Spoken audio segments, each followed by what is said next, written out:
Chers collègues, tout d'abord, je tiens à excuser Jean-Marie Mison, qui est président de cette mission d'information sur le bâti scolaire, qui est retenu cet après-midi dans son département pour des obligations et il m'a demandé de le représenter. J'en suis ravie et très honorée. Donc nous poursuivons aujourd'hui les auditions de notre mission d'information sur le bâti scolaire avec une table ronde destinée à entendre le point de vue des entreprises. Ce point de vue étant bien sûr indispensable à notre réflexion.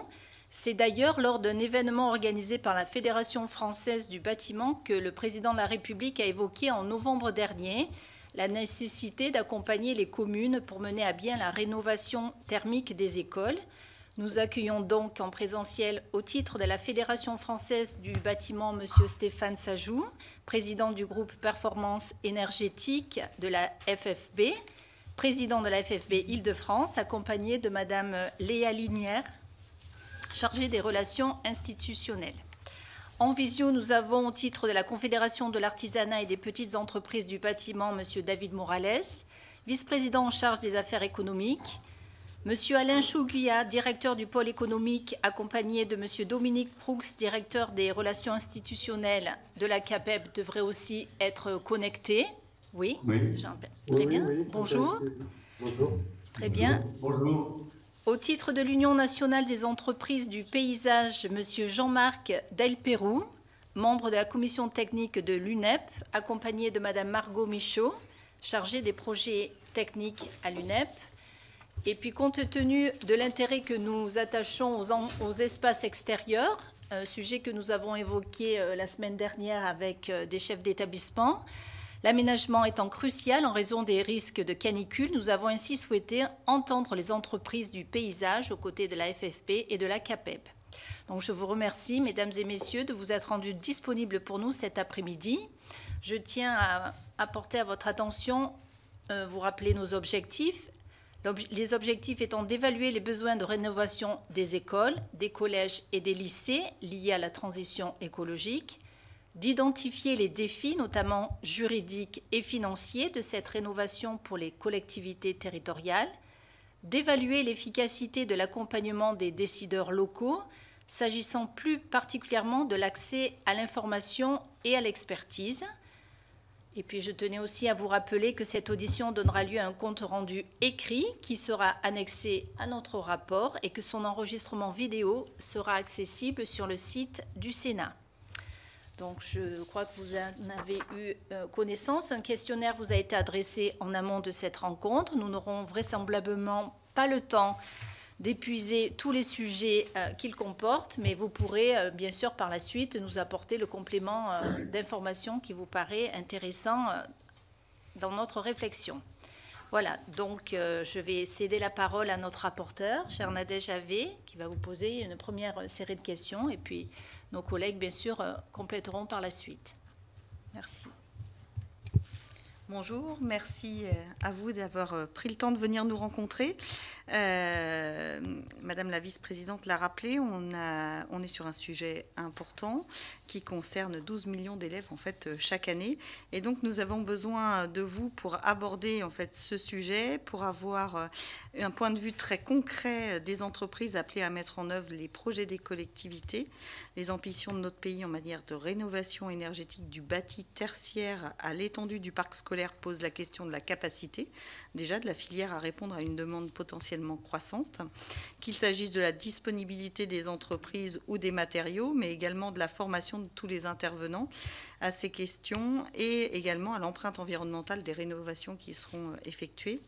Compte tenu des besoins dans ce domaine, anticipez-vous des difficultés pour faire face aux commandes, s'agissant par exemple de la disponibilité de professionnels concernés ou bien par des matériaux? Estimez-vous que les professionnels du secteur sont suffisamment formés pour faire face aux exigences de la commande publique dans le domaine du bâti scolaire? Voici pour les premières questions. Il y en aura d'autres à suivre. Qui est-ce qui démarre? Monsieur Sejou. Bien, écoutez, bonjour à tous. À notre tour de vous remercier de nous avoir invités à cette commission, parce que c'est important pour nous, effectivement, de vous produire un certain nombre de points de vue. Donc, moi, je vais parler au titre effectivement de la Fédération française du bâtiment Île-de-France, c'est peut-être après, si vous le souhaitez, avoir des éclairages différents. En tant que président de la FFB Île-de-France, on a signé aussi une convention avec l'Association des maires de France en Seine-et-Marne, justement sur la thématique de la rénovation énergétique pour effectivement accompagner les établissements de Seine-et-Marne, alors que ce soit les maires ou les EPCI, et donc les bâtiments scolaires sur cette démarche-là. Autre casquette aussi, à titre particulier, à titre privé plus exactement, je suis vice-président en charge de la construction dans un établissement scolaire du Val-de-Marne de 1500 élèves où on est en train effectivement de déployer la rénovation énergétique et la rénovation de bâtis. Peut-être que ça pourrait aussi apporter des informations. Alors concernant la question précise que vous posez, nous, notre analyse est la suivante, c'est qu'on a déjà vraiment, on a embauché plus de 100 000 personnes, voire 120 000 personnes dans le bâtiment pour faire face à la rénovation énergétique, je dirais, sur déjà tous les sujets de MaPrimeRénov'. Ce qu'on voit aujourd'hui, c'est que pour nos adhérents et entrepreneurs qui maillent le territoire, il y a une question de réadressage de marché. On voit qu'il y a un certain nombre de commandes qui s'épuisent, de difficultés sur certains marchés. Donc nous, notre position, c'est de dire qu'aujourd'hui, en termes de volumétrie d'entreprises en capacité d'intervenir sur les bâtiments scolaires, sur le maillage du territoire, on ne voit pas de problème majeur. Par contre, ce qu'il pourrait y avoir, c'est des freins. Et des freins, on en reparlera peut-être dans les questions suivantes, concernant l'attribution des marchés et le format des marchés qui pourrait être contraignant pour permettre à nos entreprises d'aller sur ce terrain-là. Donc nous, il y a une question de tempo, bien sûr, pour recentrer, je dirais, l'activité des entrepreneurs qui ont réadressé leurs compétences. On va dire les compétences sont là, il n'y a pas de sujet.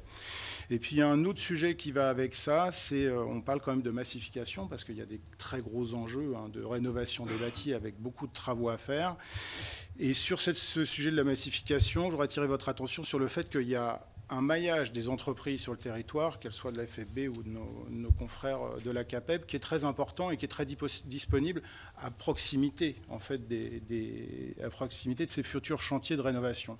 Et donc ça, c'est une capacité aussi qu'ont nos entreprises et nos adhérents, effectivement, en étant proches sur le terrain et avec un maillage qui est extrêmement bien fait, de répondre à cette demande en termes de compétences. Là-dessus, il n'y a pas de problème. Et en termes aussi de volumétrie, pour pouvoir répondre à l'instant T. Par contre, je le répète, il y a des freins. Je voudrais juste faire une petite parenthèse en amont. On a parlé de rénovation du bâti. Ce que l'on voit sur le terrain, c'est qu'il y a, avant la rénovation du bâti, il y a un certain nombre d'étapes techniques à aborder. Il y a notamment les étapes techniques qui ont été invitées par le décret tertiaire et par le décret BAX aussi, qui touchent un certain nombre d'établissements en termes de surface, et où là, les premiers gestes à mettre en place, c'est plutôt du pilotage et du comptage d'usage pour se donner les moyens, ensuite d'identifier, effectivement, est-ce qu'on va intervenir sur le bâti, est-ce qu'on va intervenir sur les usages, sur reparamétrer un petit peu les installations de chauffage et de confort pour qu'elles soient plus adaptées au temps d'usage scolaire et qu'on ait moins de déperdition ou de gaspillage énergétique. Il y a ce sujet-là qui est un sujet donc technique d'approche par étape aussi, technique de ce qui va être à mettre en œuvre pour la rénovation énergétique. Et là, on ne touche pas simplement au bâti, à remplacer les fenêtres ou à toucher aux façades ou à mettre en œuvre un certain nombre d'isolations.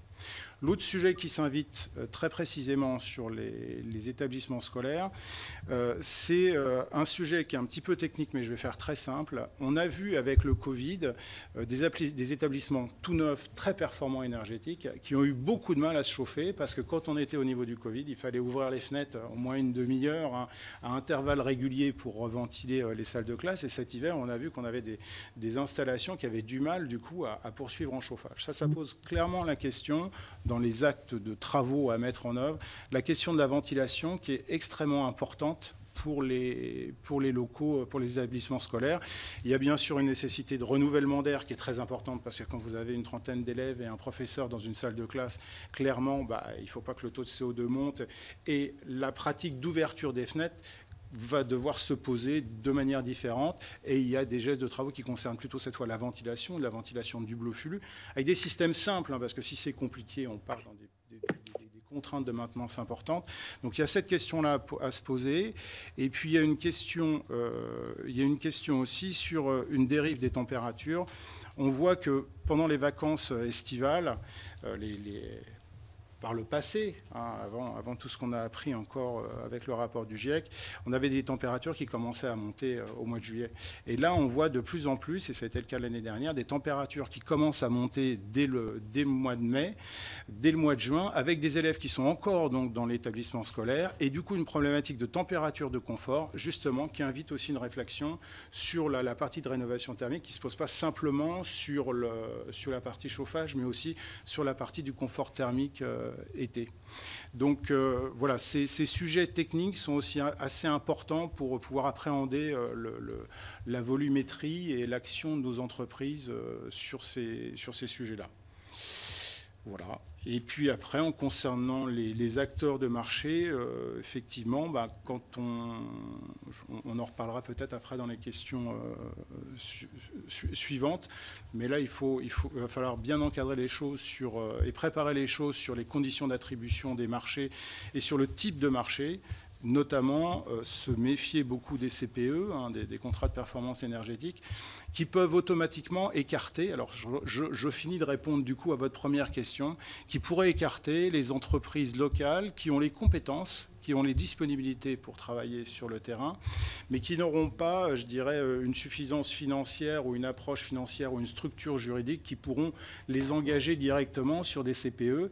Et du coup, on réinviterait, je dirais, sur ces marchés-là, des très grands opérateurs qui, eux, ont la surface financière, les possibilités assurantielles, mais qui devront faire appel à la sous-traitance avec des marchés compliqués. On y reviendra peut-être tout à l'heure. Voilà sur le premier élément de réponse que je peux vous donner. Merci. Moi, Jean-Marc Delperroux, je suis entrepreneur du paysage donc, depuis 30 ans. Et donc, j'agis au niveau de la commission technique de l'UNEP. Donc l'UNEP, rapidement, on ne va pas parler de chiffres, mais en fait, c'est quand même l'organisation unique professionnelle donc, qui est reconnue par les pouvoirs publics. Voilà, donc nous sommes plus de 31 000 entreprises du paysage et plus de 122 actifs en termes d'entreprise. Voilà. Donc en fait, juste pour répondre rapidement, comme frein, d'un point de vue technique, on n'a pas réellement de frein, puisqu'en fait nos entreprises sont compétentes dans beaucoup de domaines, notamment dans la connaissance du sol, la place de l'eau, et notamment au niveau des végétalisations des bâtis. Voilà.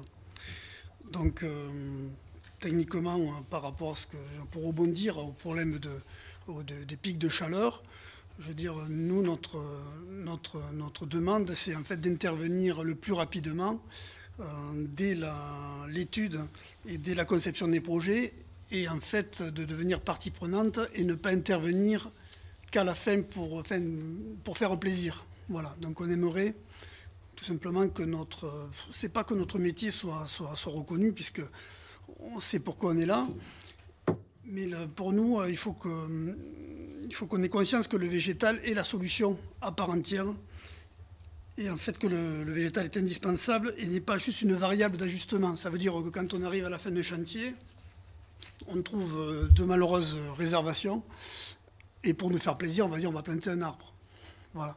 Donc comme frein, uniquement, je dis, pour répondre vraiment à la question, je ne vois pas, certes il y a d'autres freins, mais après d'un point de vue technique, on a l'habitude de travailler avec les entreprises du bâtiment, on a l'habitude de travailler avec les entreprises de travaux publics, on a des structures qui sont, on va dire, pas identiques en termes de volume d'affaires, mais en termes d'organisation, on se ressemble beaucoup, et d'ailleurs tous les projets qu'on fait sont toujours avec une entreprise de travaux publics ou du bâtiment. Donc en termes de réalisation, je peux dire travailler main dans la main avec les entreprises du bâtiment, pour nous, ce n'est pas une nouveauté, et pour nous, ça peut être que mieux, dans tous les cas. Voilà. Donc, je ne sais pas si je peux aussi rentrer un peu plus dans le technique, puisque toujours par rapport aux freins, donc notre profession est relativement vaste, mais elle est toujours autour du végétal. C'est-à-dire qu'on ne va pas faire du dallage pour faire du dallage, on ne va pas faire un stabilisé pour se faire plaisir, faire un stabilisé. Nous, on est toujours dans l'accompagnement du végétal. Le but, c'est de verdir, de récupérer les eaux, de les filtrer, de les prendre, de s'en servir, de créer des citernes de récupération d'eau pour arriver à la finalité, c'est du vert. Du vert, pourquoi? Parce que, comme vous l'avez dit là tout de suite, enfin tout à l'heure, on ne respire pas, on manque d'ombre, et par bonheur, on a le végétal, l'arbre, qui est un élément fantastique, puisqu'en fait, il produit de l'eau, il produit de l'oxygène, on peut respirer, il produit aussi de l'ombre, et c'est le seul élément qui s'auto-régénère, qui ne pollue pas, puisqu'en fait, on peut l'utiliser, en fin de sa vie, on peut toujours l'utiliser. Il se recycle entièrement, et il produit du carbone et du bois. C'est quand même magnifique. Et par rapport à ça, justement, on a un rôle à jouer dans cette mission. On a un rôle auprès des établissements, auprès des élèves, pour accompagner nos projets, pour qu'ensuite les questions de oui, mais le verre, c'est salissant, on met de la terre dans les classes. Forcément, on n'est pas là, on n'est pas des... On est des paysagistes, on a des alternatives. Au niveau technique, je pourrais parler comme vous, pendant très longtemps, sur toutes les possibilités techniques que offre notre secteur pour justement aller vers la biodiversité et vers le durable et pour justement permettre à mieux respirer.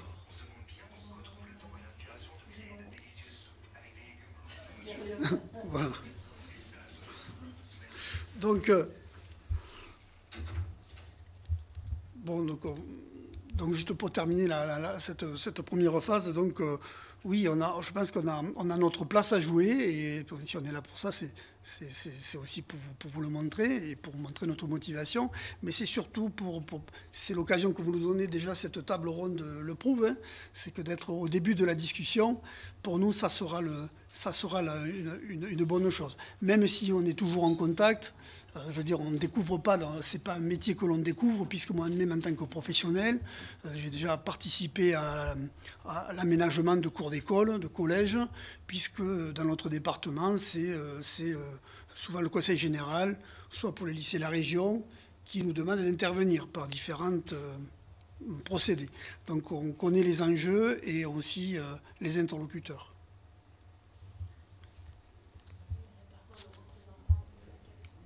Voilà. On va laisser la parole aux deux représentants de la CAPEB. On vous écoute. Monsieur Morales. Merci, bonjour. Merci de nous demander de participer à vos travaux. Sachez qu'à la CAPEB et en règle générale, les artisans du bâtiment sont désireux de participer aux travaux de rénovation énergétique qui sont mis en place, parce qu'on sait pertinemment que ces objectifs qui sont fixés pour le futur, on ne les attendra pas sans nous.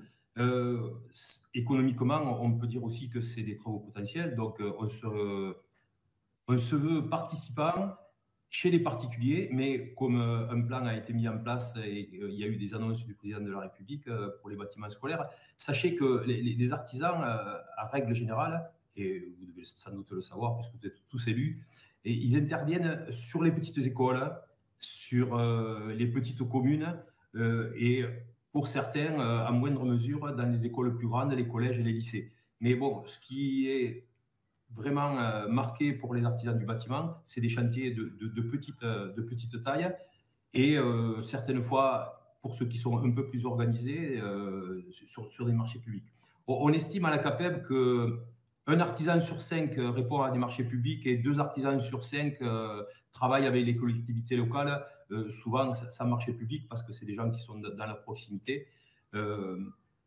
Les autres pourraient intervenir dans les marchés et vous avez parlé de freins et je pense que ça fait partie des freins. C'est que nous, à la CAPEB, on travaille pour qu'il y ait un maximum d'artisans qui répondent au marché.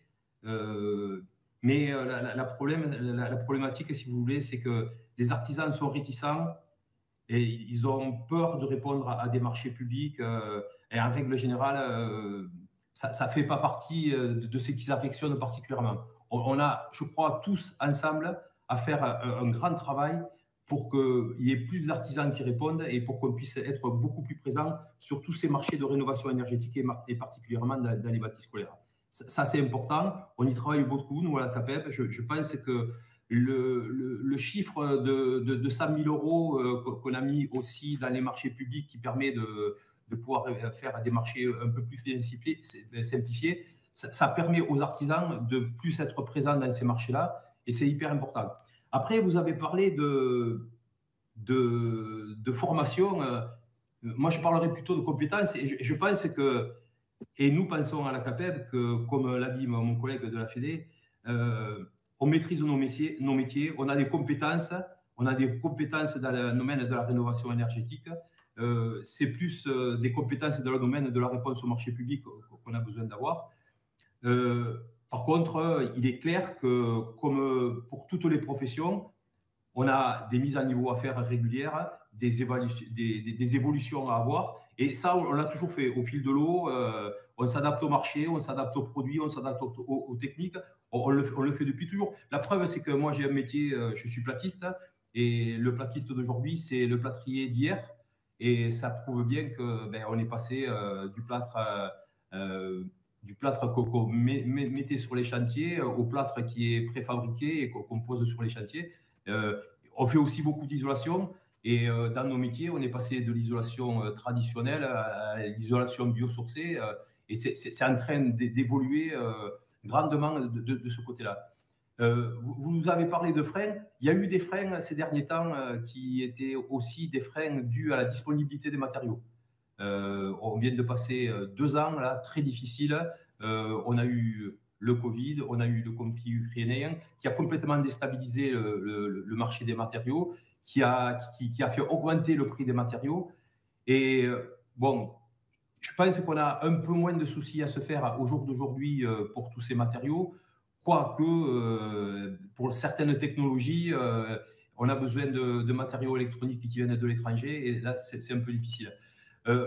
Nous sommes les artisans, des acteurs de proximité, tout comme mon collègue qui parle des espaces verts, tout comme mon collègue qui est parisien, qui va parler de ce qui se passe au niveau de notre capitale. On est disponible partout, on est dans la proximité et je pense qu'il est important de dire qu'on est capable de s'organiser. On l'a prouvé pendant le Covid, notre agilité nous a permis de rattraper tout le temps qu'on avait perdu. On est capable même avec des prix qui montent de façon inconsidérée, de garder le cap.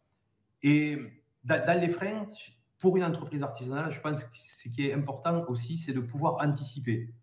L'anticipation, on reproche aux artisans de ne pas être disponibles, mais un artisan, c'est comme... je vais prendre un exemple. Quand vous commandez une voiture aujourd'hui, vous êtes capable d'attendre 1 an et demi. Mais un artisan, il faut être capable de l'attendre aussi 1 mois ou 2 pour pouvoir le faire travailler. Et dans les marchés publics, il faut, je pense, essayer de faire évoluer les choses de façon à ce que les entreprises rentrent plus en amont dans les projets. En règle générale, on se retrouve à être choisi dans le marché au dernier moment et à avoir à commencer de suite après. Alors, il y a certaines entreprises en seconde œuvre qui évoluent 1, 2, 3 mois bien après, mais sur les petits chantiers, ça peut arriver très vite. Et puis, il y a des entreprises qui attaquent de suite.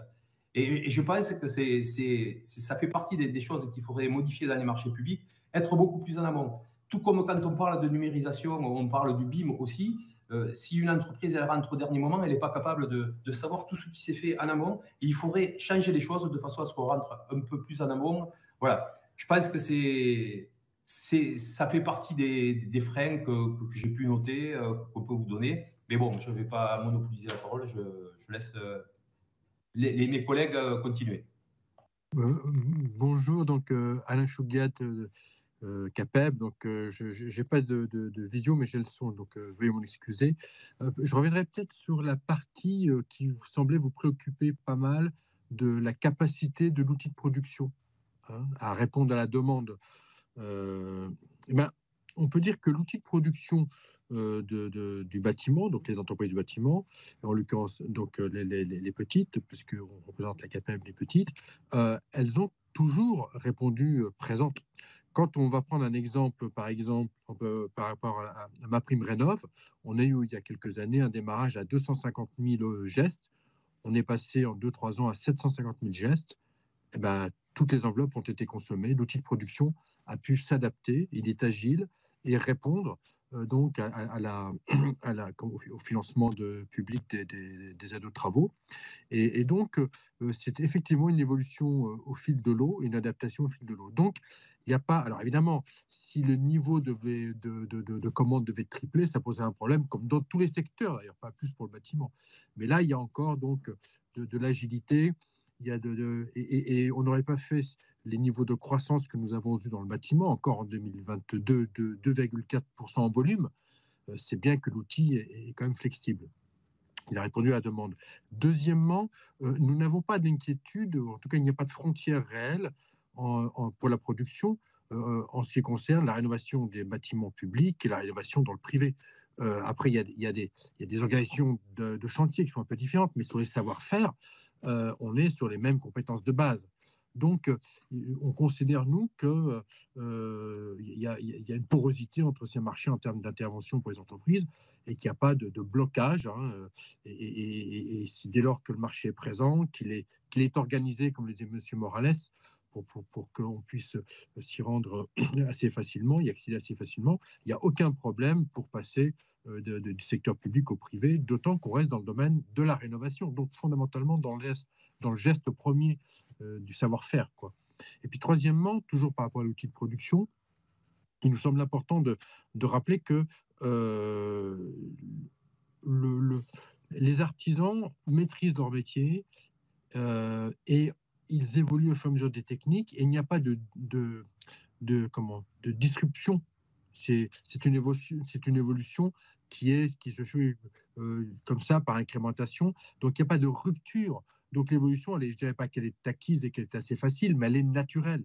Et l'artisan, depuis la nuit des temps, il s'adapte aux évolutions. Donc, et même si on parle de on se projette dans l'avenir pour la décarbonation, dans la continuité de la performance énergétique, on va s'adapter, mais il n'y aura pas de rupture dans les savoir-faire, il y a juste une adaptation aux évolutions. Donc, et ça, c'est vrai pour les écoles, comme c'est vrai pour l'habitat ou le privé ou le tertiaire privé. Donc, on pense que l'outil de production ne présente pas une inquiétude ou un risque pour la commande publique, a fortiori pour les écoles, et en même temps, la compétence qui va avec et l'outil de formation qui est là, qui est présent, et on pense notamment à FIBAT, hein, qui forme aux formations à la performance énergétique, on n'est pas démunis. Hein, aujourd'hui, on n'a pas eu de carence pour pouvoir répondre là aussi aux compétences nouvelles pour la performance énergétique. Merci. Juste avant de passer la parole à Marie-Pierre qui avait une question, je voudrais revenir sur deux éléments. Il y a dans le rapport de Marc qui date de février 2020, il y a deux préconisations. En fait, une préconisation par rapport au label RGE qui est délivré en fait à certaines entreprises et qui garantit que les travaux seront conformes aux exigences environnementales. Mais souvent, la démarche nécessaire pour obtenir ce label ne conduise-t-elle pas à priver en fait des entreprises qualifiées qui peuvent être découragées en fait par la lourdeur de la démarche pour obtenir le label? Et je voudrais également avoir votre avis sur le fait que les petites communes sont mal armées pour contrôler effectivement la qualité des travaux qu'elles commandent en tant que maître d'ouvrage et qu'elles recourent plus rarement au CPE, et donc les prestataires étant également moins intéressés par les contrats de petite taille en milieu rural. Avoir votre avis sur ces deux éléments. Et ensuite, Marie-Pierre, si tu veux bien poser ta question. Moi, je voulais revenir sur toujours le patrimoine, et dans le cadre de la commission culture, nous avons beaucoup travaillé sur la nécessité de prendre un peu plus en compte les spécificités du bâti ancien dans les politiques de rénovation énergétique, ce qui concerne aussi le bâti scolaire. Est-ce que vous considérez que les entreprises qui font ces travaux sont outillées, informées sur le sujet ? Est-ce que vous proposez pour votre part en tant que structure à vos adhérents une expertise sur le sujet, par exemple en lien avec les acteurs du patrimoine? C'était peut-être une question que vous aviez après, non? Ça va. Et une question aussi par rapport aux problématiques de sécurité. Est-ce que vous avez beaucoup de travaux dans le bâti scolaire toujours, puisque c'est ce qui nous intéresse, en lien avec l'amiante, le plomb, risque incendie? Merci. Eh bien, pour répondre de notre côté à votre question, sur le patrimoine, et je ne pense pas que mes confrères de la CAPEB diront le contraire, je pense que nos entreprises de proximité ont vraiment une très grande maîtrise de leur métier et que quand elles interviennent sur du patrimoine, elles sont très impliquées, très engagées et elles ont vraiment le niveau de compétence qui va sur ces interventions avec, je dirais, en plus une vision augmentée du fait de l'intérêt et de la satisfaction de participer à la rénovation sur des bâtiments patrimoniaux.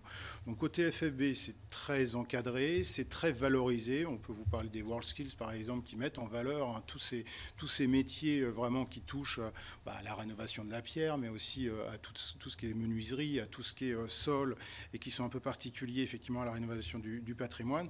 Donc de ce côté-là, clairement, j'ai pas de soucis, voire même, je dirais, je détecte chez mes confrères des motivations supplémentaires sur ces travaux-là. Par contre, ça demande un encadrement, effectivement. C'est la question qui arrivait un petit peu après, un encadrement un petit peu particulier sur le séquençage des travaux.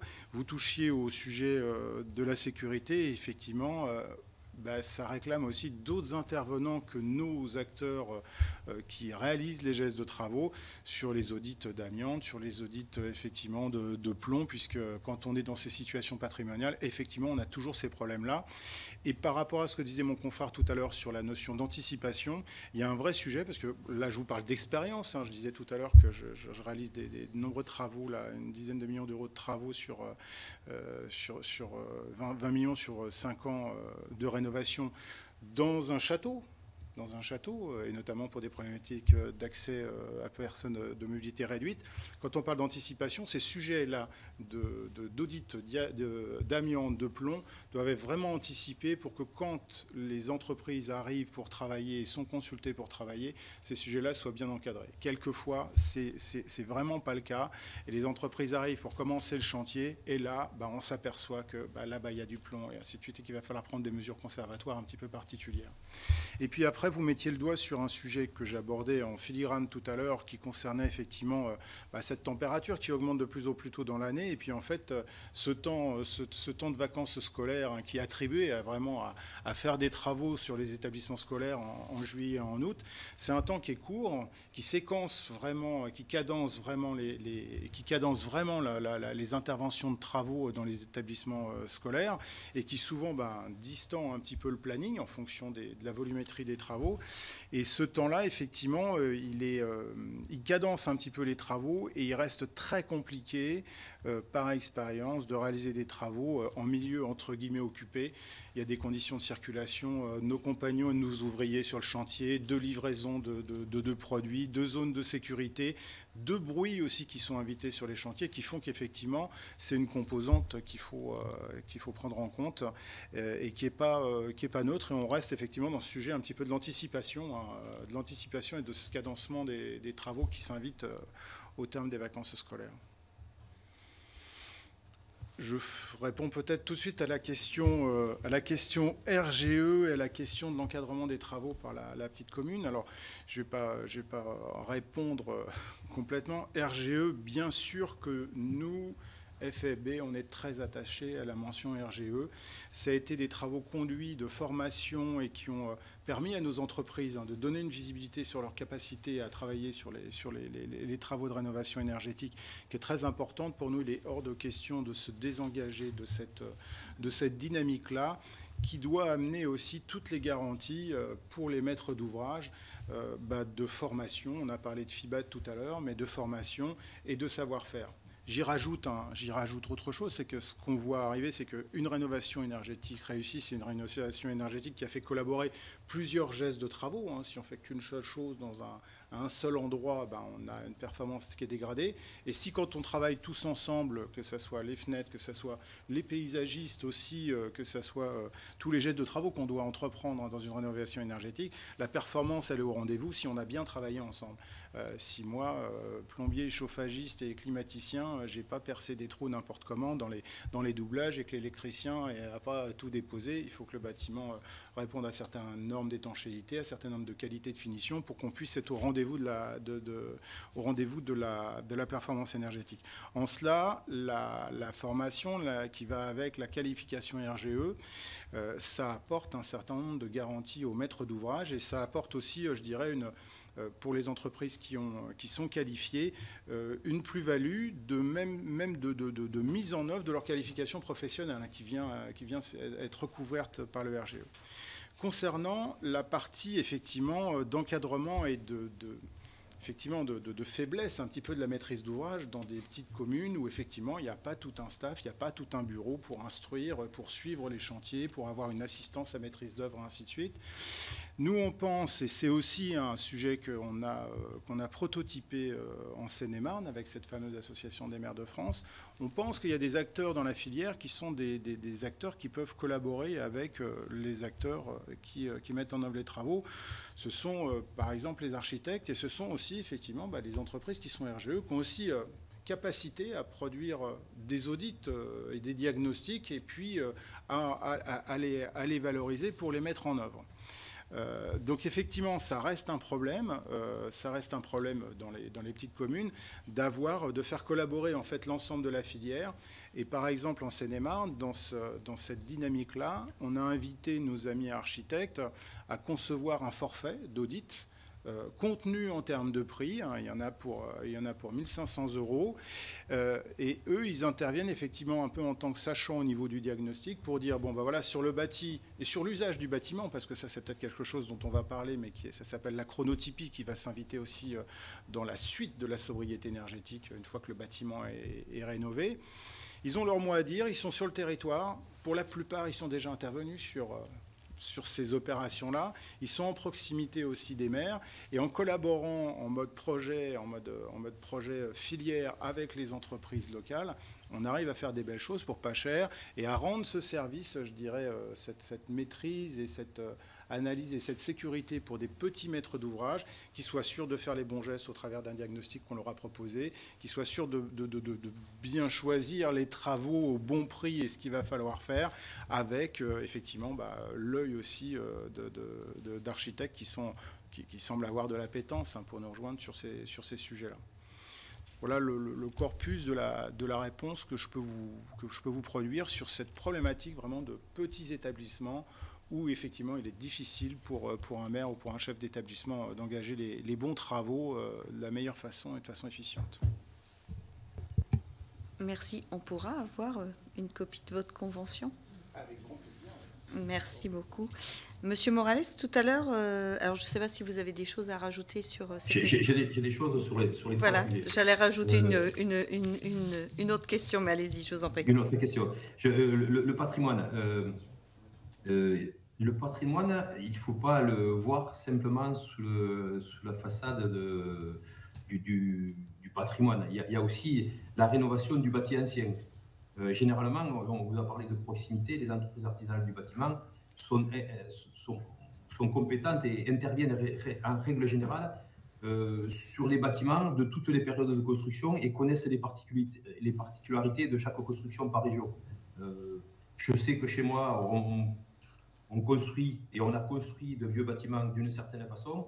Quand on les isole, il faut les isoler de façon à ce que les murs puissent respirer. Il y a des régions où on construisait différemment. Et là aussi, c'est la connaissance du patrimoine habituel sur lequel on travaille dans notre région qui permet de pouvoir faire une rénovation énergétique. C'est hyper important, ça. C'est qu'il faut bien connaître comment sont faites les constructions, comment elles ont été aménagées au fil du temps pour pouvoir faire les bons travaux de rénovation énergétique. Après, dans le domaine du patrimoine, bien sûr, comme la Fédé, on a nous aussi des gens qui sont spécialisés. Mais voilà, c'est plus de mon intervention pour vous dire qu'il n'y a pas que le patrimoine, il y a aussi le bâti ancien. Et le bâti ancien, c'est important de le connaître et c'est important de savoir ce qu'on peut y faire. Parler de sécurité, c'est vrai que quand vous parlez de l'amiante et du plomb, les audits en amont, les études, normalement, elles sont faites. C'est bien. Par contre, quand on parle de sécurité, quand on parle d'école, quand on parle de collège et de lycée, pour en avoir fait, moi, pas mal, il y a des moments où on travaille en milieu habité, je vais dire occupé, parce qu'habiter dans un collège, je crois que des fois, il y a des internats. La sécurité, elle est importante parce que justement, on continue à travailler avec du monde autour. C'est hyper important. Il y a aussi beaucoup de bruit. C'est pas évident de travailler pendant qu'un prof fait une classe éventuellement pas loin de là. Il y a aussi des problèmes d'insalubrité, de poussière, etc. Je pense que la sécurité, il faut l'étendre un peu plus dans ce milieu vraiment particulier parce que quoi qu'on fasse, on n'est pas toujours en capacité de faire des travaux pendant les vacances et des fois on se retrouve on chevauche avec le milieu occupé et dans la sécurité c'est plus qu'important, surtout que là en plus on a des enfants. Après, vous avez parlé du découragement. Le découragement, je pense que dans les collectivités, dans les petites collectivités, il ne faut pas avoir peur. Il faut pas avoir peur. J'ai été élu, moi, par le passé. Il existe des structures départementales, il existe des structures régionales qui sont là pour les appuyer. Et puis, vous savez, il y a France Rénov aussi.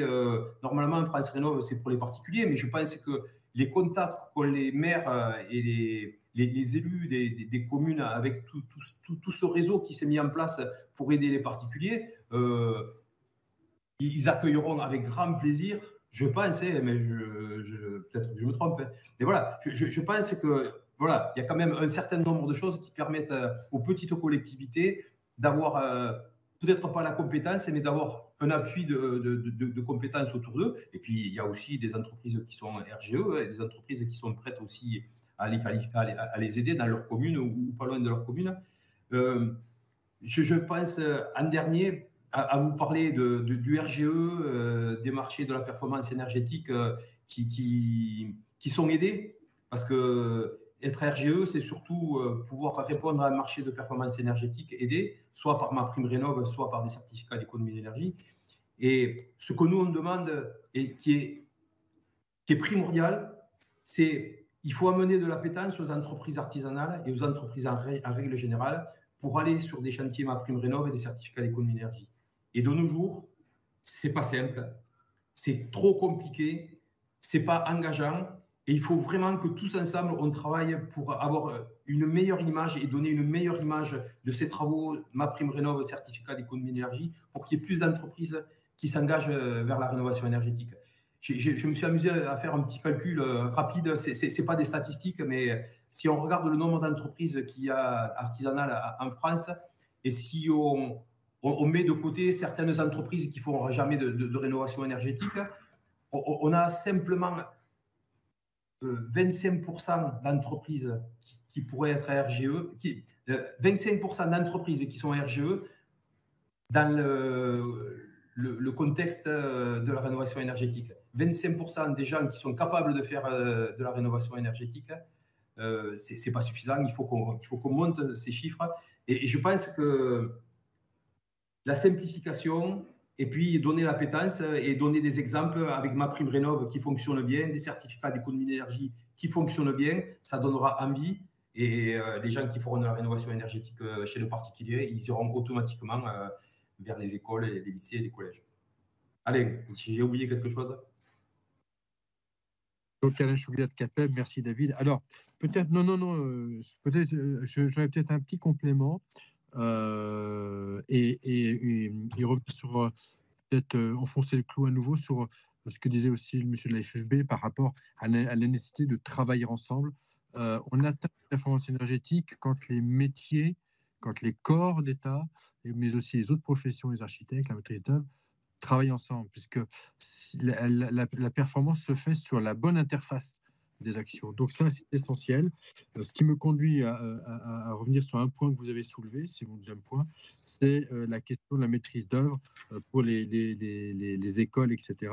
Il est indispensable de bien définir les CCTP, c'est-à-dire les cahiers des clauses techniques particulières qui sont faits par la maîtrise d'œuvre, parce que les petites entreprises, elles n'ont pas forcément un tertiaire technique très développé, elles savent très bien travailler, mais il leur faut quand même un cahier des charges qui soit précis, avec des plans, avec des notices, avec des notices techniques, avec des schémas, qui leur permettent de gagner beaucoup, beaucoup de temps et d'efficacité dans l'exécution, dans les travaux. Donc ça, c'est vraiment un point, il me semble-t-il, à bien mettre en évidence, la bonne définition des CCTP. Oui, alors tout à fait d'accord avec ce qui vient d'être dit, mais je reviens sur effectivement la difficulté d'avoir une maîtrise d'œuvre pour des petites communes qui ne sont pas équipées, qui ne seront donc pas équipées non plus pour mettre en place des CCTP. Et donc ça invite, ce que je vous disais, cette possibilité de faire venir les architectes autour de la table aussi. Moi, ce que je vois aussi, c'est qu'il y aurait peut-être une autre idée qu'on pourrait imaginer, c'est qu'on sait que depuis quelque temps, on va avoir la possibilité pour la rénovation énergétique d'utiliser un tiers financeur sur une expérimentation de 5 ans.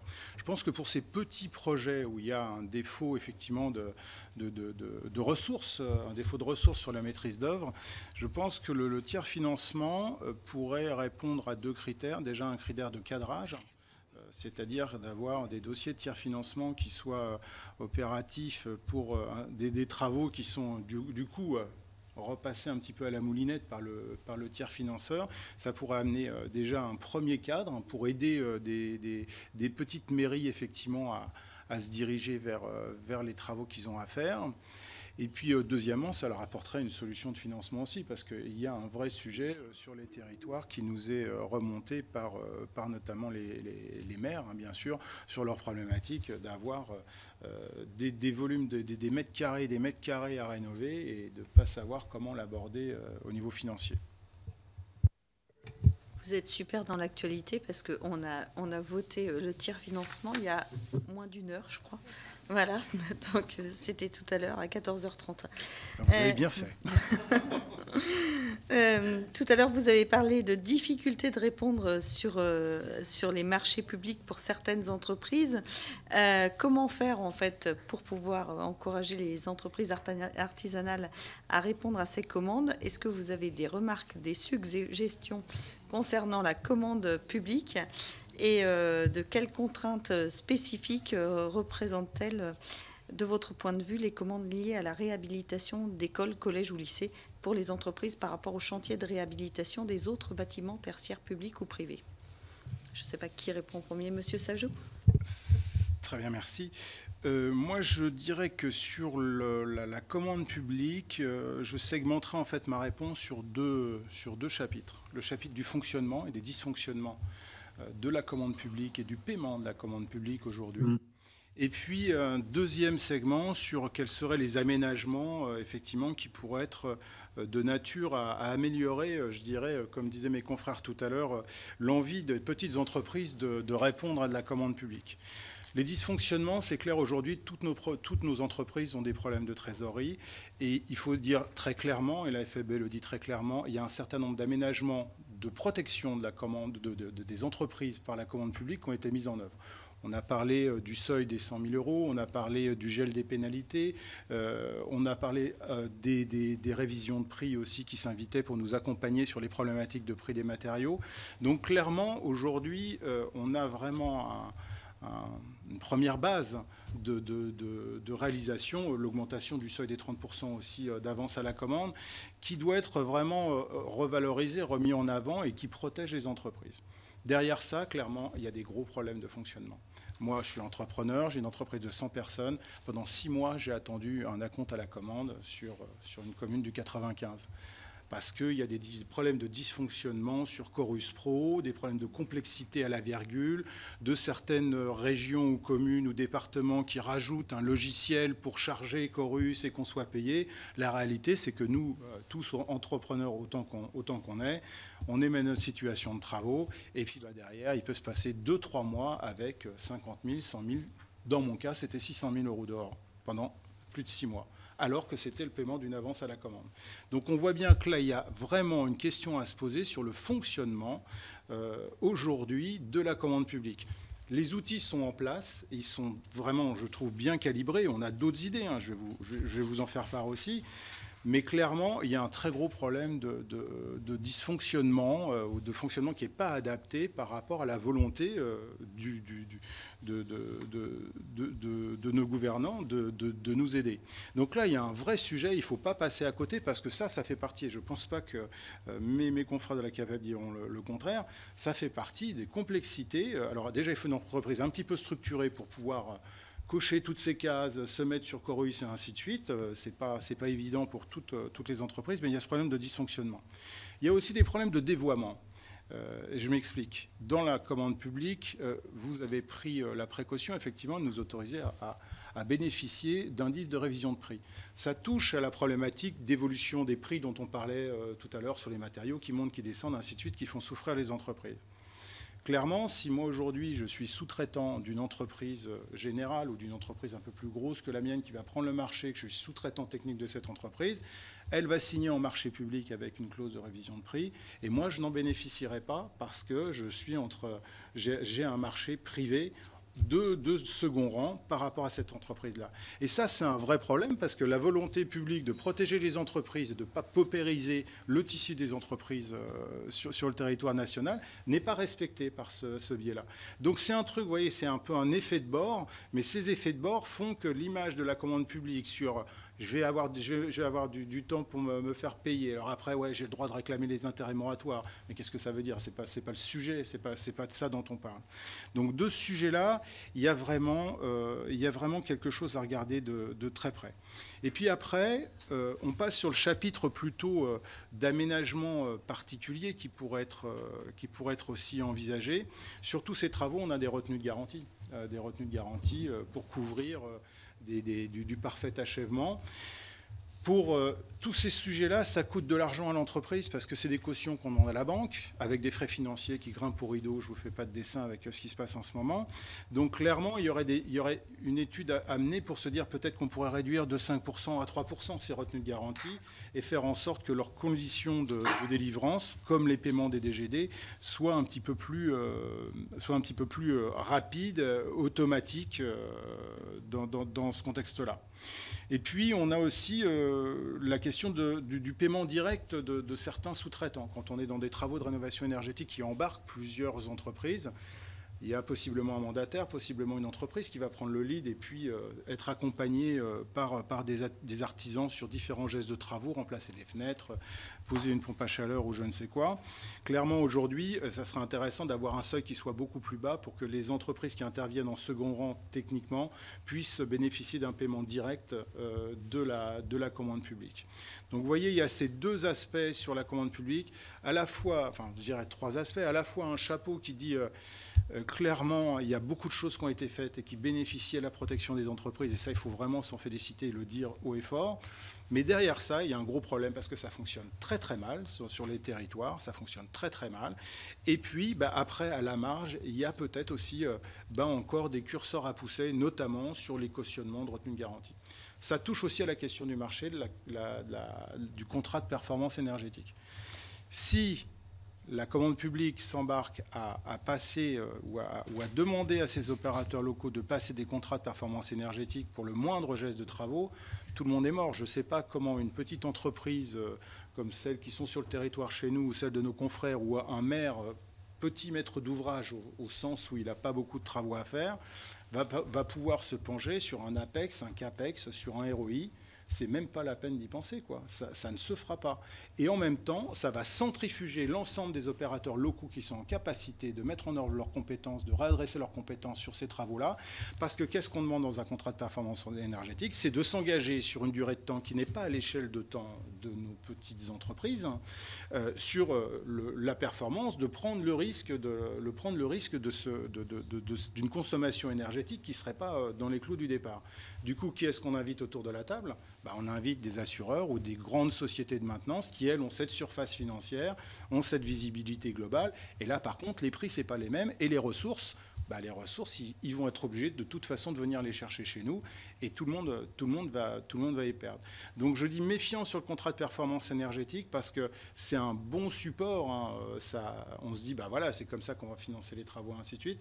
Mais moi, je pense aussi que le tiers financeur pourra avoir cette compétence sur le contrat de performance énergétique pour regarder ces questions de ROI, d'APEX, de CAPEX, et permettre aux petits maîtres d'ouvrage, voire aux plus grands maîtres d'ouvrage, d'avoir une expertise aussi financière sur ces retours d'investissement, et ne pas faire porter ça par les entrepreneurs, ça n'est pas leur rôle. Le rôle des entrepreneurs, c'est de bien faire leur boulot pour répondre à certains critères techniques qui vont permettre après aux usagers de bénéficier d'un bâtiment qui sera sobre.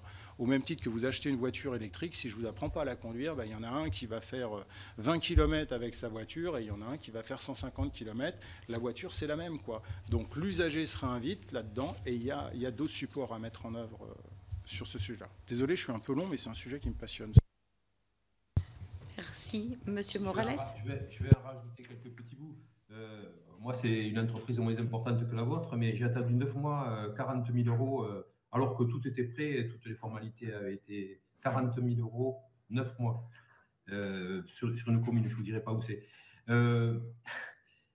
La sous-traitance, mon collègue en a parlé. Sachez qu'il y a un projet de loi sur le cascading, la sous-traitance en cascade qui va arriver dans vos mains très prochainement. Et je pense que toutes les problématiques qu'entraîne la sous-traitance et qui ont été évoquées par mon collègue de la Fédération française du bâtiment, on va les retrouver. Et derrière, je pense qu'il y a un certain nombre de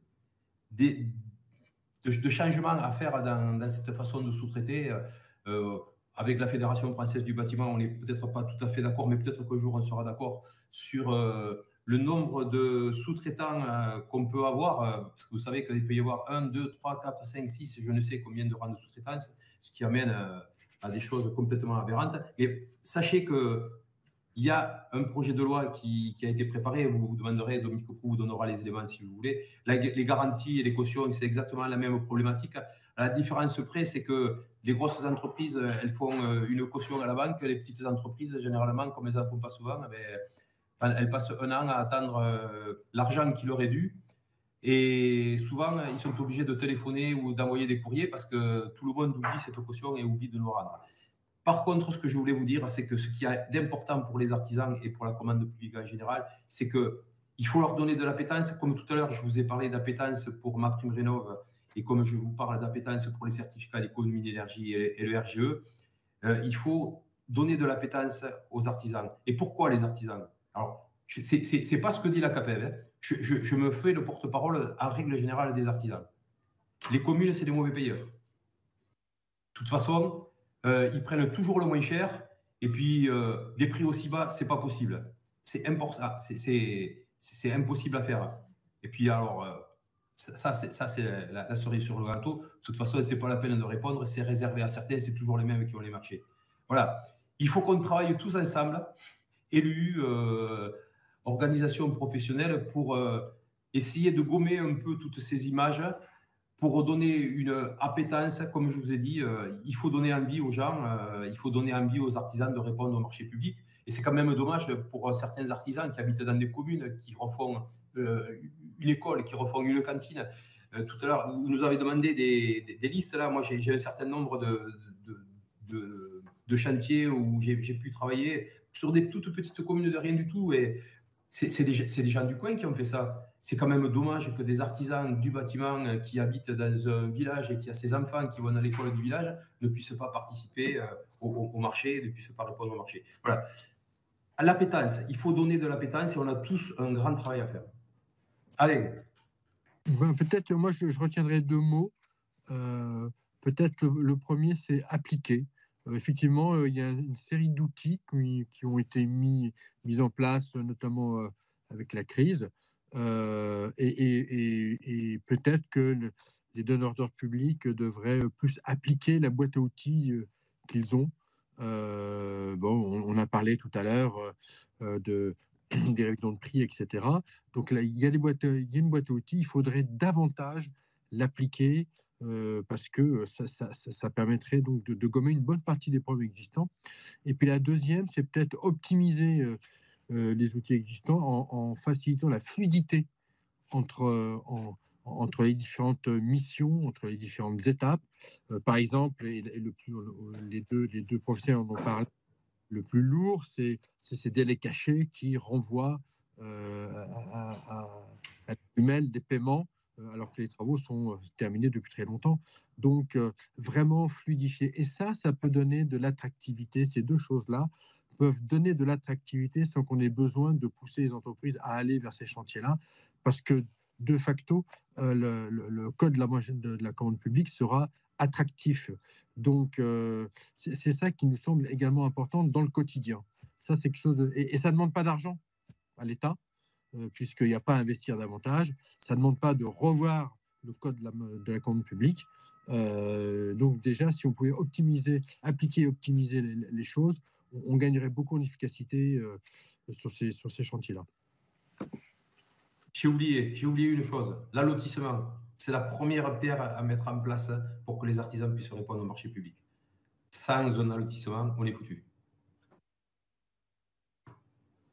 Merci. Monsieur Sajou, vous voulez rajouter quelque chose? Je voulais rebondir et abonder sur un sujet et vous mettre quelque chose dans l'oreille aussi. C'est que clairement, tout ce qu'on est en train de dire, c'est qu'il y a les compétences et les ressources locales pour répondre aux besoins. Et en même temps, il y a un effet très, très vertueux à être capable, avec des marchés publics, effectivement, d'attirer et de faire travailler les gens localement. C'est que mécaniquement, on centrifuge complètement les éco-fraudeurs.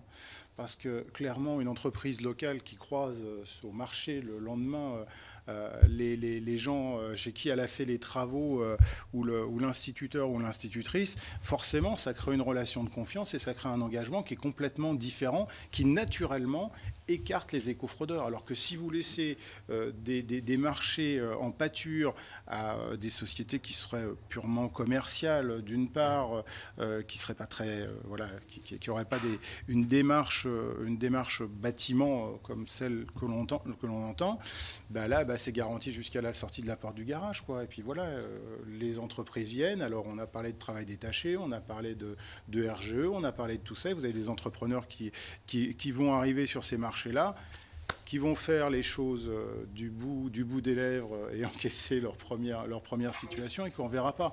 Donc il y a aussi une grande vertu à être en capacité de mettre en face des entreprises locales, des marchés, de la commande publique locale. C'est ce que je voulais ajouter.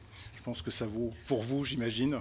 Ça vaut aussi pour nous, bien sûr. Et je me permets de rebondir par rapport justement à l'allotissement.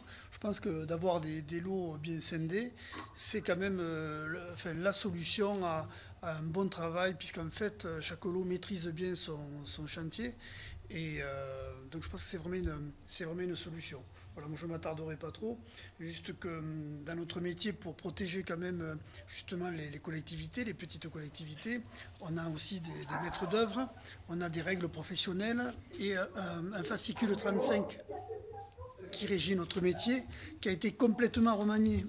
Et ce fascicule 35, qui était très obscur à l'époque, justement parce qu'il y avait 4 lignes pour expliquer en fait tout le travail qu'il y a à faire, et justement a été complètement remanié. Et du coup, les devis sont très explicites. Il y a par contre beaucoup plus de travail puisqu'il y a beaucoup plus de lignes. Ça veut dire que le maître d'ouvrage, je veux dire, avec un maître d'œuvre, c'est quand même encore mieux, mais ne serait-ce que par cette nouvelle formalisation, eh bien, je veux dire, il est quand même beaucoup plus rassuré. Moi, je terminerai juste par rapport je rebondirai par rapport à la protection du patrimoine, même si on n'est pas lié au bâtiment proprement dit, on est lié à tout ce qui environne le bâtiment, notamment les arbres, les édifices, tout ce qui est en place, notamment le sol, et qu'on a des chartes donc, au niveau des collectivités. Puisque je suis gersois, je noterai quand même la charte de la ville d'Auch, qui est quand même magnifique, concernant la protection d'arbres remarquables, et toute la contrainte et aussi ce qui peut se passer en cas de bris de racines ou de branches. Voilà, et d'où les protections qui sont mises en œuvre. Donc tout ça, ce sont des éléments de protection aussi des collectivités, des décideurs. Voilà. Je nommerai pas dans ces chantiers aussi l'intervention de l'architecte de France aussi, qui intervient notamment pour protéger, pour bien voir que la végétation reste bien en adéquation avec le bâtiment, notamment quand c'est des bâtiments anciens et ainsi de suite. Je ne m'étendrai pas plus. Alors moi, je me permets de rebondir, si vous le voulez bien, et revenir sur l'aménagement des espaces extérieurs et notamment le travail des paysagistes à l'épreuve de la transition écologique. Est-ce que vous pouvez nous détailler, nous dire comment vos missions s'articulent, se coordonnent avec les professionnels du bâtiment, avec les entreprises, les artisans ou même avec les architectes. Alors, justement, je reviens à l'allotissement. Disons que, tout simplement, quand on a plusieurs lots, les choses sont naturellement simples. Puisque, vu qu'il y a plusieurs lots, nous avons la plupart du temps un chef d'orchestre qui est un maître d'œuvre paysagiste, issu plutôt, paysagiste la plupart du temps. Et donc, là, les choses sont relativement simples puisque nous avons notre lot et ensuite, donc, le travail est facile à réaliser. Ensuite, comme on a pu en discuter tout à l'heure, il y a la sous-traitance. Et dès qu'il y a de la sous-traitance, bon... disons qu'on va revenir au problème que l'on vient de voir actuellement, c'est-à-dire donc des intermédiaires, des problématiques que l'on vient de voir. Voilà.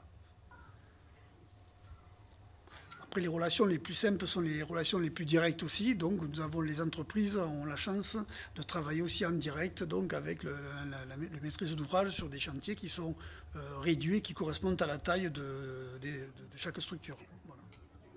Ça me fait penser à une autre question, quand peut-être plus pour vous, pour la Fédération du bâtiment. Quand tout à l'heure, vous nous avez parlé des freins que vous pouvez rencontrer, les difficultés pour faire face à la commande. Vous avez parlé aussi, la CAPEB l'a dit, des difficultés liées à la disponibilité de matériaux.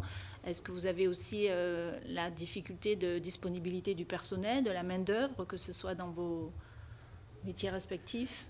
En ce qui me concerne, on a les mêmes problématiques, ce qui concerne, je veux dire, bon, certaines fournitures, notamment le bois, mais après tout ce qui est vivant, on est aussi régi par des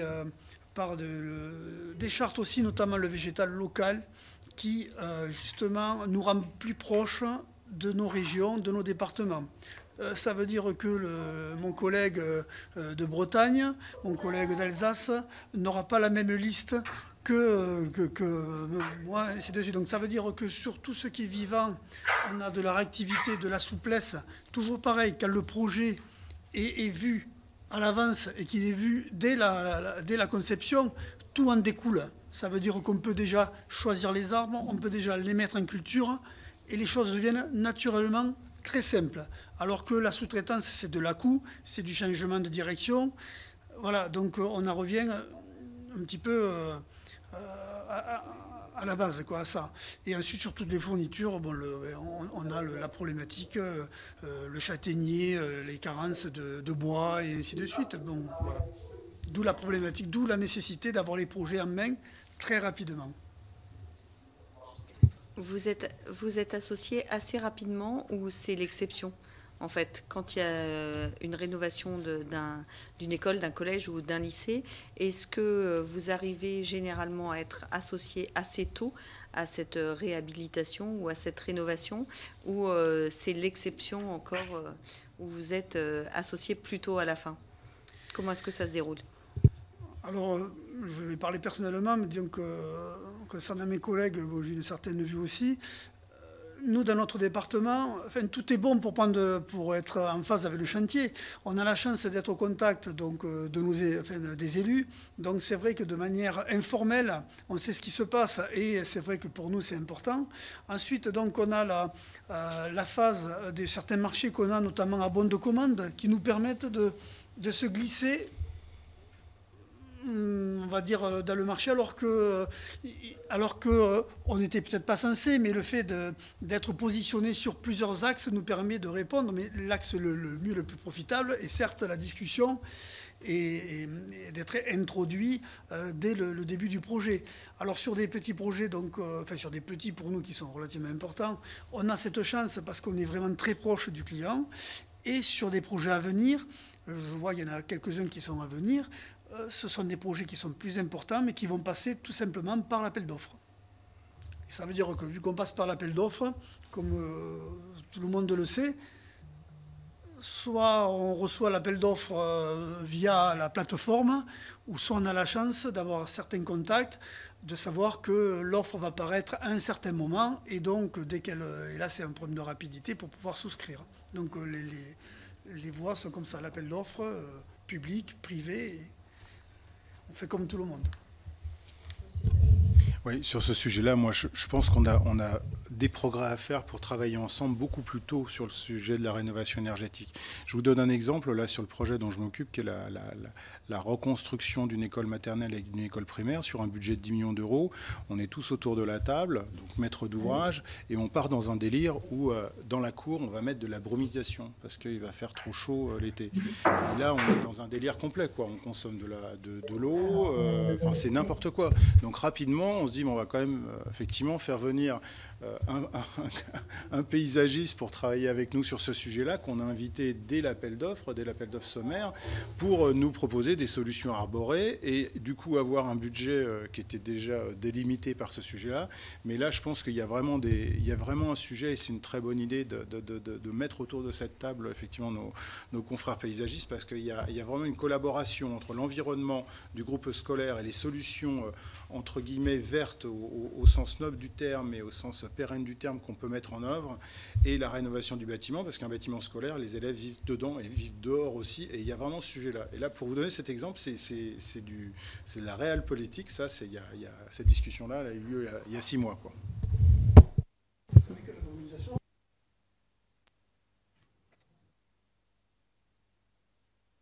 Effectivement, c'est pas le moment. Mais moi, j'ai l'exemple inverse où on a construit une école dans ma commune et effectivement, les paysagistes ont été associés quasi dès le début et ça a évité, en fait, avec l'échange avec les maîtresses et la direction d'école, une erreur qui était, en fait, il y avait des arbustes qui avaient été choisis avec des espèces de petites pommes ou je sais pas, je me souviens plus du nom, mais où effectivement, les maîtresses ont réagi tout de suite en disant, mais là, ça va pas être possible parce que les enfants, ils vont trouver ça très drôle, c'est rouge, c'est autre, mais c'est pas très bon à manger, quoi. Donc c'est vrai qu'on a aussi besoin de l'œil de l'expert parfois pour éviter ce genre d'écueil. J'avais une autre question par rapport à l'industrialisation en fait des solutions qui pourraient être préconisées, notamment toujours par rapport à ce rapport des marques sur la rénovation des bâtiments scolaires, en fait, qui indique que pour réduire les coûts et accélérer la rénovation, est-ce qu'il vous semble opportun d'avoir une orientation et une réalisation d'industrialisation à grande échelle, en fait?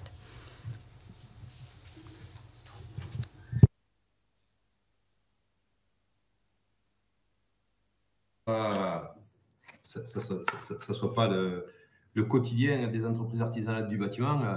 On va parler de construction en amont, on va parler peut-être pas d'industrialisation. Dans le bâtiment, en grande majorité, quand on fait de la rénovation, c'est une rénovation sur mesure.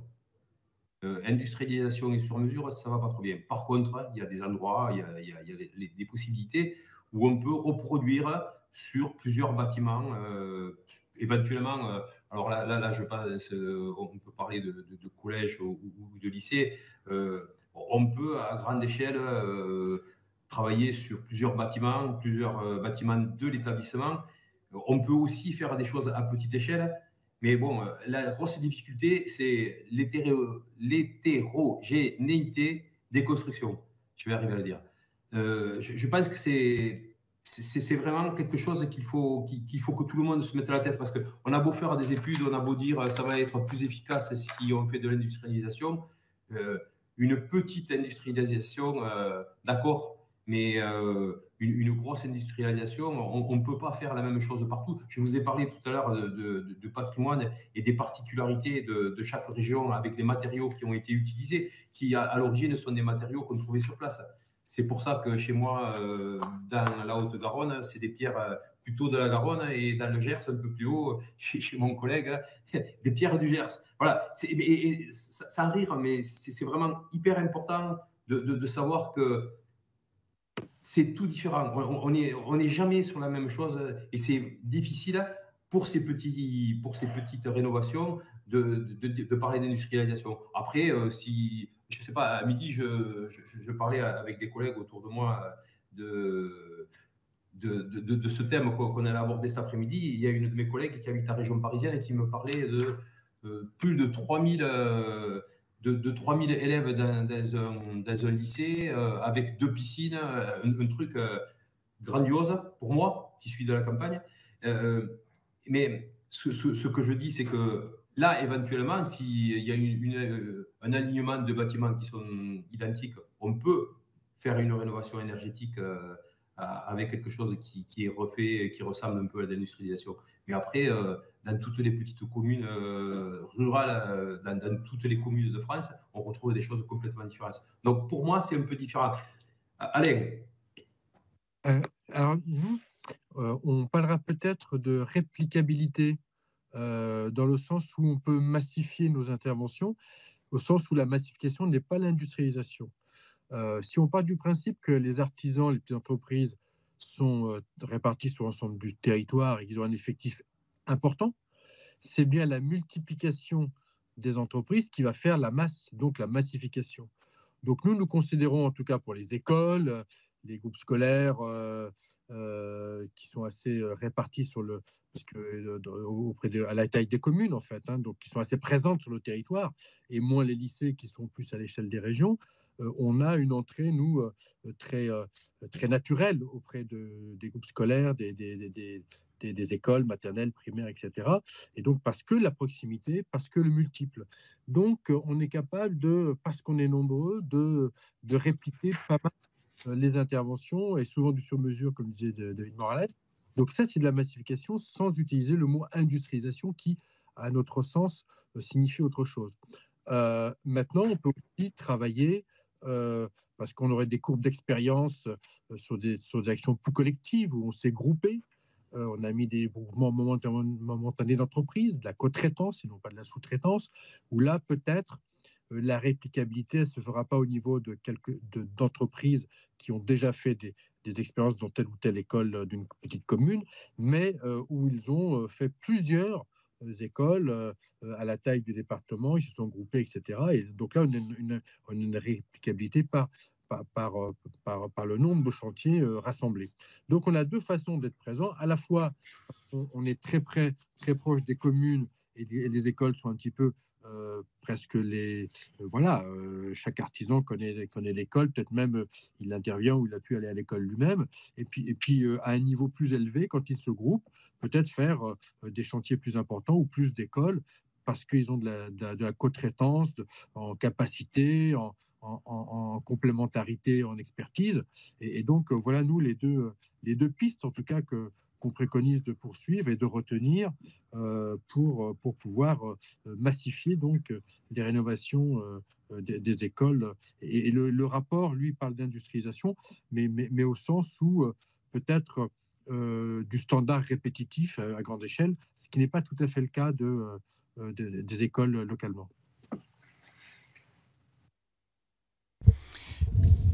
Industrialisation, non. Non, et je m'explique. Je ne reprendrai pas effectivement les arguments qui ont été développés par mon confrère, avec lesquels on est parfaitement d'accord sur cette notion de présence ponctuelle partout sur l'ensemble du territoire. C'est les propos que je tenais en introduction qui nous permettent de répondre à ce sujet de massification. Par contre, sur l'industrialisation, on a déjà des exemples qui n'ont pas fonctionné, quoi. On fait référence, par exemple, au process Energy Sprong, qui a consisté effectivement à mettre en œuvre à se proposer de mettre en œuvre une solution unique de rénovation thermique sur des maisons à bande. Résultat des courses, 4 pavillons, 100 000 € de rénovation énergétique. Excusez-moi, mais on n'est vraiment pas du tout dans la performance. Comme on l'a dit aussi, l'hétérogénéité des différents bâtiments ne permet pas d'envisager de toute façon une industrialisation de ce type-là. Par contre, ce qu'on sait aussi, c'est que nos entreprises sont capables de travailler en atelier et en fonction de la taille des bâtiments à rénover, du nombre de fenêtres qui auraient à changer, par exemple, ou d'un certain nombre de sujets comme ça, nos entreprises sont tout à fait en capacité d'industrialiser, leur propre process pour être plus efficaces, effectivement, et notamment en regard des tempos de pause qui sont effectivement compliqués à gérer avec les vacances scolaires.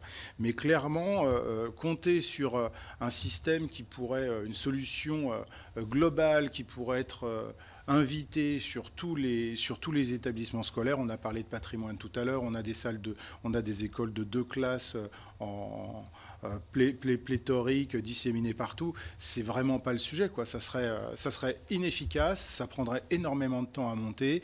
Et clairement, je l'ai expérimenté aussi, moi, avec mon entreprise dans les Hauts-de-France. Ça fonctionne pas, quoi. Ça fonctionne pas. Et j'y ajouterais aussi qu'en même temps, quand on parle de ce type d'industrialisation, on parle aussi des fabricants de matériaux.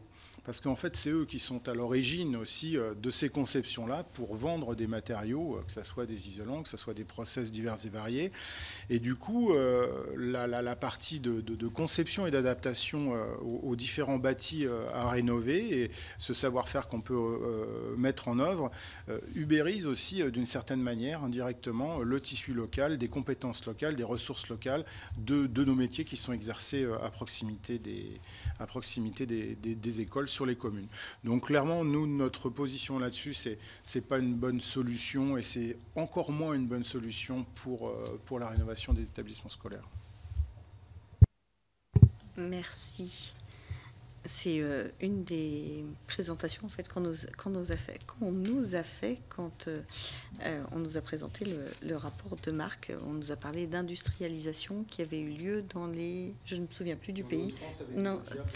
Non, en fait, dans les pays, aux Pays-Bas ou au Danemark, voilà. Ouais. Clairement, effectivement, le process énergétique qui était très novateur il y a quelques années, ça vient effectivement des Pays-Bas avec des industriels qui se sont mobilisés pour concevoir des solutions duplicables sur des maisons en bande. Mais résultat des courses, le résultat n'est pas là, quoi. Et puis en France, on n'a pas les mêmes modes constructifs, donc c'est pas du tout adapté. Ouais. Merci. J'ai fait le tour, moi, de mes questions. Est-ce que mes collègues avaient des questions? Ou je pense que vous avez été très complet. Gilbert, vas-y.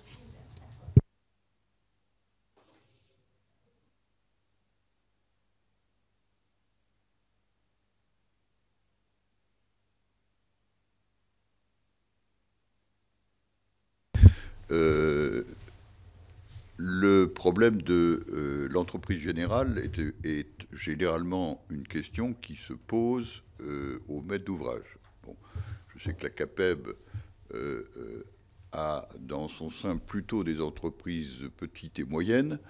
Est-ce que vous avez sur l'intervention d'entreprises générales dans vos départements respectifs une politique qui est une politique de la part des collectivités qui versent vers l'entreprise générale ou pas? Parce que c'est souvent une question qui se pose. J'ai connu des départements où les entreprises générales étaient sur les très gros chantiers, généralement la règle.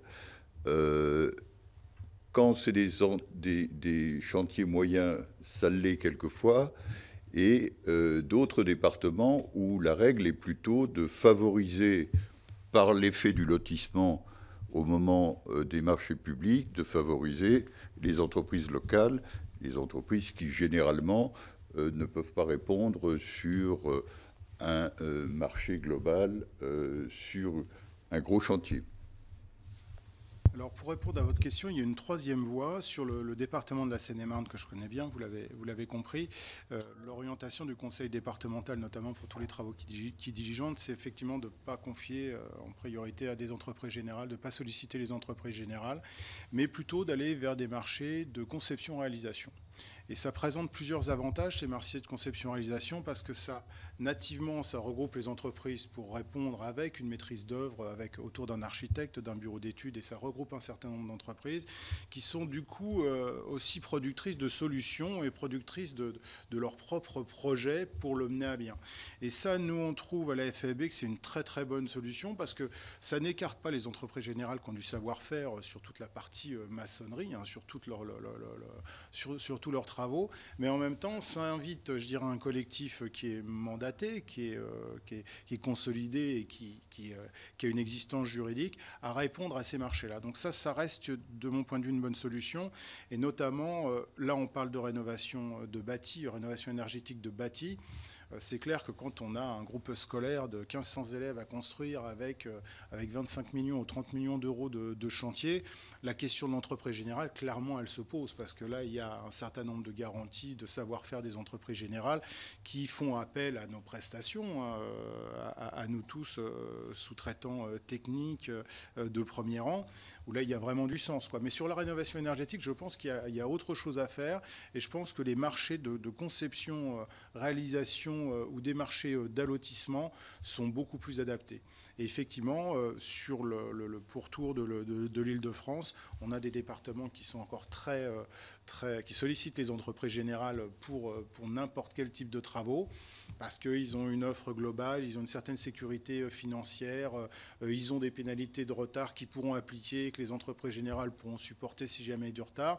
Ça amène un corpus effectivement de garanties aux maîtres d'ouvrage qui en réalité n'en sont pas en termes de qualité et qui ne sont pas réellement au service du projet. Donc je reviens sur cette dernière idée, c'est vraiment les marchés de conception-réalisation. Il y a vraiment du sens pour la rénovation énergétique à favoriser ce type d'appel d'offres et à aider, on y travaille beaucoup à la FEDE, à créer ces véhicules juridiques le plus simple possible pour que les entreprises puissent se grouper et répondre à ce type de marché et tenir leurs engagements, bien sûr les engagements qui sont attendus par la maîtrise d'ouvrage. Je vais pas parler de conception-réalisation. Oui, non, mais tout à fait. Non, mais justement, ça m'a permis de... Je vais vous parler des élus, parce que la question, elle était pourquoi il y a des élus qui choisissent une façon et une autre. Mais je vais vous dire, c'est déjà les élus, ils sont comme leur territoire. Mais vous devez le savoir beaucoup mieux que moi. Ils ressemblent à leur milieu, Et comme nous ressemblons à nos milieux.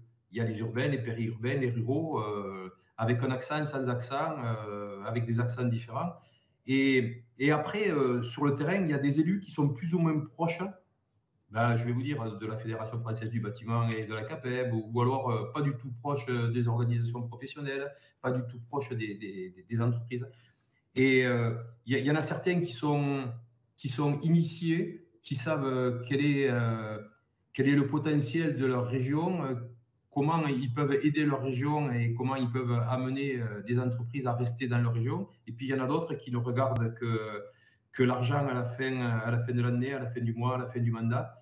Et voilà, je pense que les choix se font comme ça.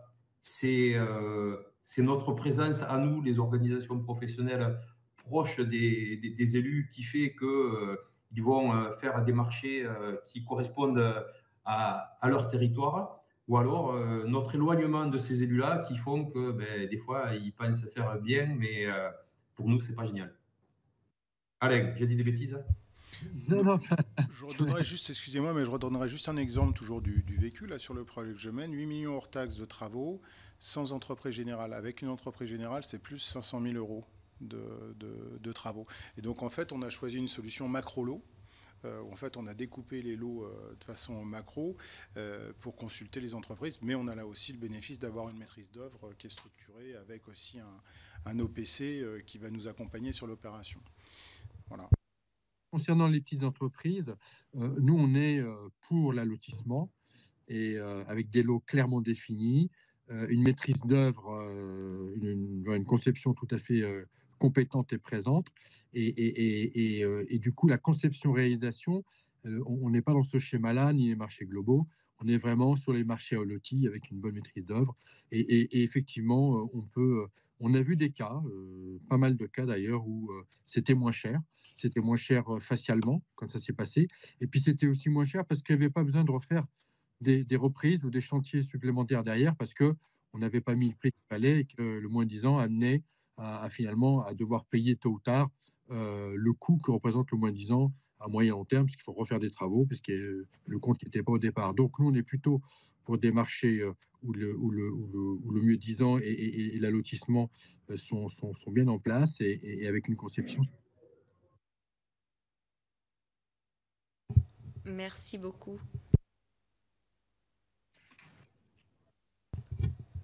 On arrive à la fin du coup de notre échange. Je laisse. Écoutez, nous vous remercions encore une fois pour votre disponibilité, puis pour la richesse des informations données. Nous ne manquerons pas de vous faire part de la suite de nos travaux à l'issue des conclusions, mais il nous reste encore de nombreuses auditions. et vous avez contribué à la richesse de nos travaux aussi. Merci beaucoup et bonne continuation. Merci à vous. Merci à vous. Merci. Au revoir. Au revoir. Merci, voilà.